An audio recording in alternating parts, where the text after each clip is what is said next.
बिस्मिल्लाहिर्रहमानिर्रहीम। रुजू पाकिस्तान का आज के जो प्रोग्राम है वो सबका प्रोग्राम की कंटिन्यूटी है, जो कि हमने गाँव के मसाइल और जो नौजवानों के मसाइल है, गाँव के मुतल्लिक़ा पाकिस्तान की पैदावार, ज़रूरी पैदावार के मुतल्लिक़ा था। ये उसी सिलसिले में उसका एक मिक्सचर है, जो कि कुछ नेशनल इश्यूज़ हैं, हम बहुत मुख्तसरन डिस्कस करेंगे और फिर गाँव की कोई एक इशू को हम आपको बताएंगे। तो ये बड़ा ज़रूरी है क्योंकि 62% हमारी पॉपुलेशन गांव में रहती है। तो गांव को निगलेक्ट किया गया, जितना गांव डिज़र्व करता था कि उसको बेहतर किया जाए, अपलिफ्ट किया जाए, सोशल इकनॉमिक कंडीशन बेहतर की जाए, किसी गवर्नमेंट ने कोई ख्याल नहीं किया। कोई मजबूत प्रोग्राम नहीं है। लोकल बॉडीज़ जो थे थोड़े बहुत होते थे, कभी हो गए कभी नहीं, इंटरवल के साथ वो भी बंद कर दिए हैं। MP साहब और MNA साहबान कहते हैं कि जी हम ही हों, हमारी चले, कोई और बंदा ना आए। तो उसका रिज़ल्ट ये है कि हमारे गांव जो हैं वो बहुत ही पसमानदा और बहुत ही उनकी बुरी सोशल कंडीशन है। वहाँ लड़ाइयाँ, झगड़े और तमाम जो सोशल ईवल्स हैं वो क्रॉप अप कर रही हैं, बढ़ रही हैं, और जो मुतल्लिक़ा महकमे हैं वो बिल्कुल उसमें तवज्जो नहीं दे रहे। डिप्टी कमिश्नर, SP जो ज़िले के जो करता धरता हैं। तो मैं अब कुछ ज़रूरी जो चीज़ें हैं नेशनल लेवल पे जो अफेक्ट कर रही हैं हमारी इकॉनमी को, यकजहती को, हमारी सोशल लाइफ को, मैं उस पर ज़रा मुख्तसरन बात करूँगा। सबसे पहले तो एक बड़ी हौसला अफ़ज़ा और मुबारकबाद वाली बात है कि गवादर एयरपोर्ट जो है वो स्टार्ट हो गया है, वो फंक्शनल हो गया है। बहुत बड़ा एयरपोर्ट है, पाकिस्तान का सबसे बड़ा एयरपोर्ट है। 14,000 एकड़ पे उसका रकबा है और उस पर जो हर किस्म का जहाज़ जो है, छोटा बड़ा, वो उस पर उतर सकता है और उसकी हैंडलिंग हो सकती है। तो ये बहुत एक नेक शगुन है पाकिस्तान की इकॉनमी में और पाकिस्तान की तरक्की में।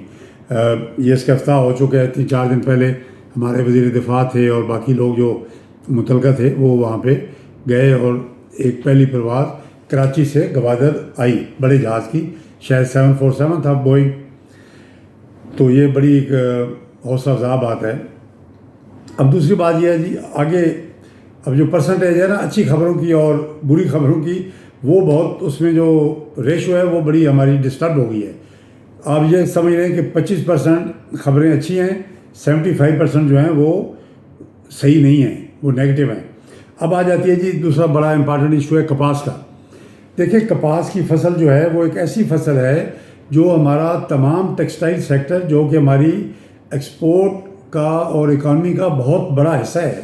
हमारा एक्सपोर्ट का तकरीबन 50% हम डिपेंडेंट हैं टेक्सटाइल की प्रोडक्ट्स पे।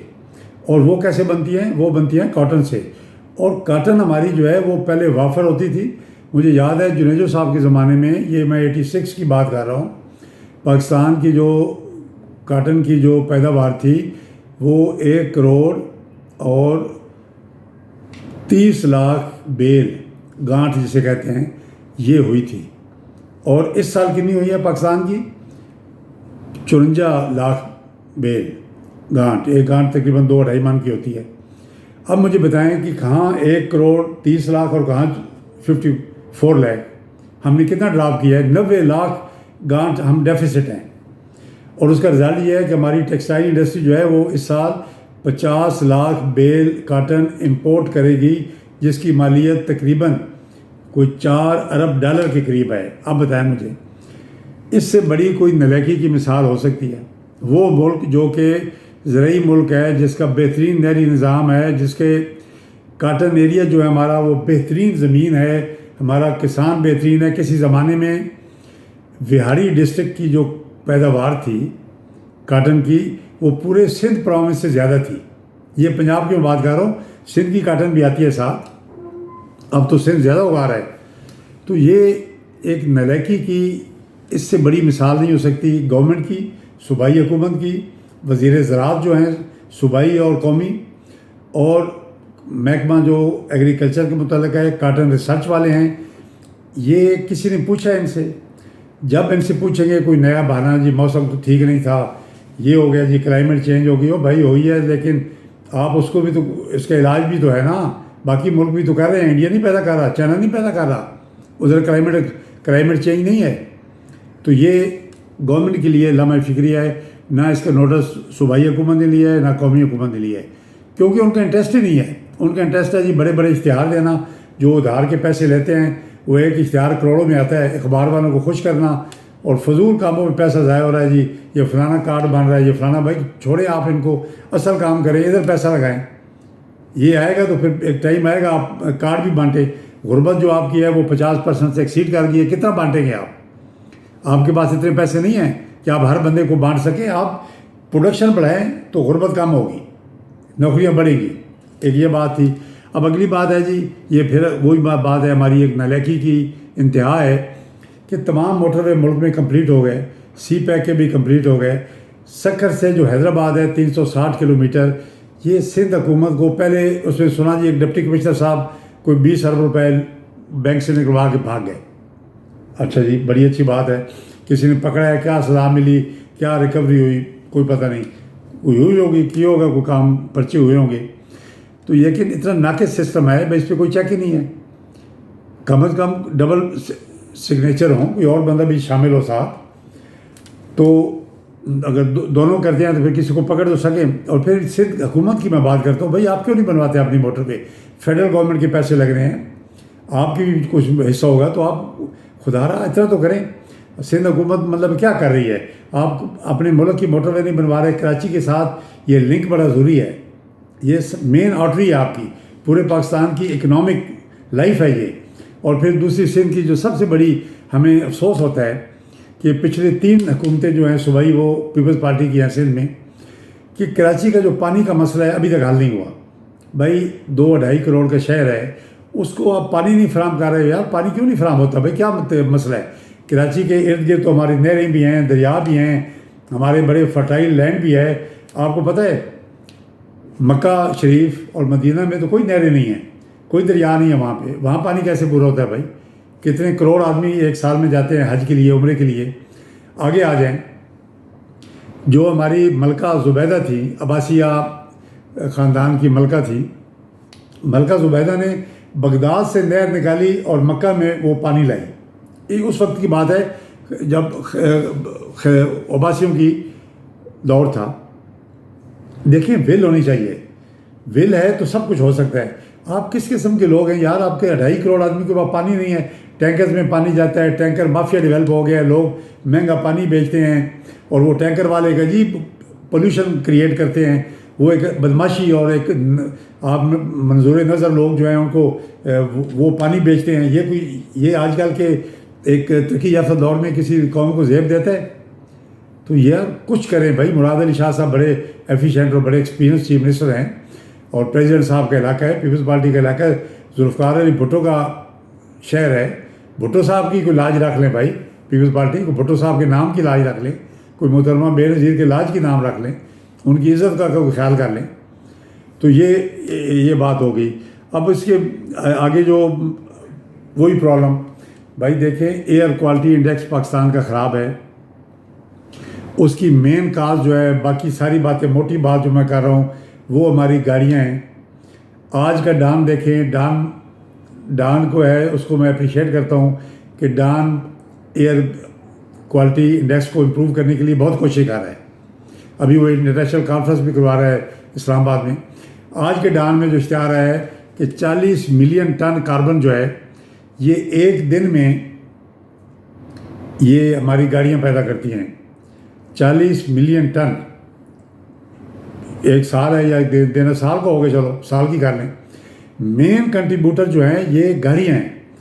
आप ना अभी तक रक्शे आप इलेक्ट्रिक कर सके हैं, ना मोटरसाइकिल कर सके हैं। अच्छा जी, सब जो प्लग हैं वो सर्विस स्टेशन बनाने हैं, चार्जिंग, उसके लिए पॉलिसी आ गई है, लेकिन गाड़ियाँ इंपोर्ट करने की कोई पॉलिसी नहीं आई कि उस पर ड्यूटी कम करें। इसलिए कि ये जो गाड़ियाँ हैं धुएँ देने वाली, डीजल और पेट्रोल, इनके मालकान के कारखाने हैं, इन्होंने प्रिवेल कर लिया हमारी पॉलिसी साजों पे और उन्होंने 1 साल और डिले कर दी। आपको लोगों की सेहत का ख्याल नहीं यार, लोग मर रहे हैं, आप कार्बन को इनहेल कर रहे हैं, लोगों की ज़िंदगी कम हो रही है। कुछ खुदा का खौफ करें। इस तरह हुकूमतें होती हैं। फिर आप बात करेंगे कोविड में इमरान खान ने जो ट्रीटमेंट किया था, जो कोविड को कंट्रोल किया था, आज भी सारी दुनिया याद करती है। अब कहते हैं इमरान खान का नाम ना लें भाई, आप सबसे तो वो बेहतर था, कम से कम उसको एहसास तो था। इमरान खान ने कोविड को किस अच्छी तरीके से कंट्रोल किया। आप उससे बड़ा चैलेंज है ये जो एयर क्वालिटी इंडेक्स है। हम इनहेल कर रहे हैं कार्बन, आपने क्या किया है? कुछ भी नहीं। कोई लाहौर भाई आप ऐसे कर सकते हैं, आप गाड़ियों को बंद करें, गाड़ियों को कोई इश्तिहार ही चला दें टीवी पे, पीटीवी पे बना के, भाई लोगों को एजुकेट ही कर दें कि गाड़ियाँ ना लाएं। अगर 3 गाड़ियाँ घर की निकलती हैं तो 1 निकले, कोई लोगों को बताएं, कुछ भी नहीं। तो मेहरबानी करें, ये इसके बड़े हंगामी इस पे काम करने की ज़रूरत है, ये करें। और गांव में अब जो सबसे बड़ा बच्चा है, मैं जो एक सबसे पहला मसला जो मैं समझता हूँ वो है जी, जो नवमौलूद बच्चे होते हैं, जो पैदा होते हैं बच्चे नए, उनकी जो खुराक है वो सही नहीं है। उसका रिज़ल्ट ये है कि 5 साल तक के जो बच्चे हैं उनकी जो ग्रोथ है, जो नेचुरल होनी चाहिए, जो उनको दूध चाहिए, जो उनको खुराक चाहिए, वो गरीब का बच्चा है, अमीर का बच्चा है, सबको ज़रूरत है, वो मुहैया नहीं है। देखिए, कोई ऐसा प्रोग्राम शुरू किया जाए, यूनियन काउंसिल लेवल पे इलेक्शन करवा दें लोकल बॉडीज़ के। भाई ये जो पॉलिटिकल माफिया, मैं से कहूँगा, ये पॉलिटिकल माफिया है जो हमारे मुल्क की सियासी जमातें हैं। आप एक आइन की रिक्वायरमेंट है इलेक्शन करवाना लोकल बॉडीज़ का, क्यों नहीं करवाते आप? भाई आप नालायक हैं, करप्ट हैं, आप बिल्कुल, आपका कोई जिम्मेदारी का एहसास नहीं है, फिर आपने प्रोसेस को रोका हुआ है, ब्रेकें लगाई हुई हैं। कोई खुदा का खौफ करें, आपसे इसकी पूछ कुछ होगी। सिर्फ कर्जे लेना, खुश हो जाते हैं जी, इतने कर्जे हमें जी 20 बिलियन डॉलर हमारा अप्रूव कर रही है एशियन बैंक ने, इतने के हम जी एक मिडल ईस्ट के बैंक से ले रहे हैं हम कर्जे, और ये करें। भाई कर्जे लेना कोई काम है? ये खुशी की बात है, ये शर्म की बात है, डूब मरने का मकाम है। और वो कर्जे कैसे खर्च कर रहे हैं? कोई अपोजिशन पूछ रही है इनसे? किसी अवाम को बता रहे हैं वो कैसे खर्च हो रहे हैं? तो आप अपने आप को बेहतर करें, मेहरबानी करें। आप इस काबिल नहीं हैं, लेकिन आप मुसल्लत हो गए। कोई नई सियासी पार्टी भी नहीं आ रही जो कि करे। वो शायद खान अब्बासी साहब ने बनाई है, वो पता नहीं मरी में उनको ठंड लग गई है पार्टी को, अभी मरी से निकल ही नहीं रही पार्टी। आप आए सामने, जमात इस्लामी क्या कर रही है? एक इशू को पकड़ दिया है, जलसा करती है, हाइप क्रिएट करती है, एस्टेब्लिशमेंट आके दिखाती है, चुप करके बैठ जाती है। भाई खुदा का खौफ करें, इन इश्यूज़ को लेके चलें। तो मैं इन्हीं अल्फाज के साथ मैं तवक्को करता हूँ आवाम के साथ, आवाम भी अखबार पढ़ें, आपको कुछ पता लगे, और ये खुद इंटरेस्ट लें और गवर्नमेंट पे प्रेशर बिल्ड करें, और अच्छे कैंडिडेट को वोट दें। मत वोट दें किसी बंदे को जो करप्शन के लिए सियासत कर रहा है, जो बड़े बड़े गाड़ियाँ पीछे डाला, इस फॉर्मेशन को ख़त्म कराए, उसको मत वोट दें। ये करप्शन के पैसे हैं, आपके जो सड़कों से ये करप्शन खाते हैं वो पैसे हैं इनके। आप भी मेहरबानी करें, अपने आप को ज़रा बेहतर करें। तो इन्हीं अल्फाज के साथ मैं इजाज़त लेता हूँ। Thank you very much.